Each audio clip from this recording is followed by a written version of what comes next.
Katulad ko rin ba kayo na minsan di ko maiwasan na itanong sa sarili ko kung hanggang saan ba ako, kung saan ba ako dadali ng tadhana, kung saan ba ako dadali ng sitwasyon at ng sarili ko ngayon.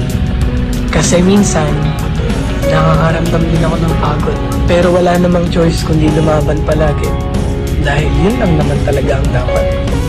Kaya kung katulad lang din kita, lagi kang lumaban sa buhay. Lagi kang magsumikap na maabot lahat ng mga bagay na gusto mo. Hindi naman lahat ng gusto mong matupad ay isang pitik lang. Lahat ng tagumpay at mga bagay na gusto mong matupad, pagod, puyat at hirap ang dapat mong isakripisyo. Tapos huwag kang susuko hanggang sa makuha mo na lahat. Kaya ikaw, alam kong katulad lang din kita.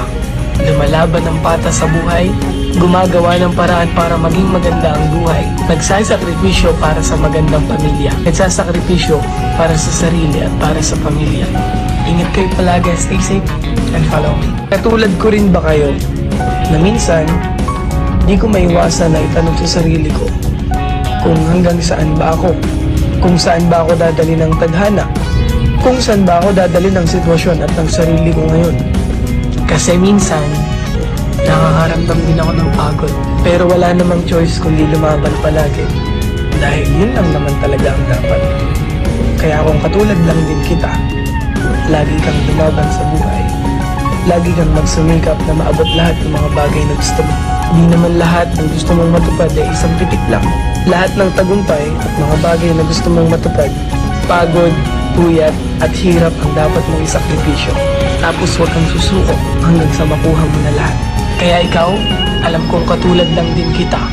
Lumalaban ng patas sa buhay, gumagawa ng paraan para maging maganda ang buhay. Nagsasakripisyo para sa magandang pamilya. Nagsasakripisyo para sa sarili at para sa pamilya.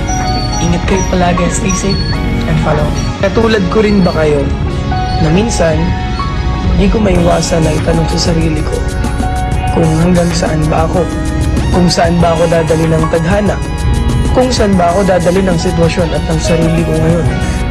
Kasi minsan nakakaramdam din ako ng pagod, pero wala namang choice kundi lumaban palagi dahil yun lang naman talaga ang dapat.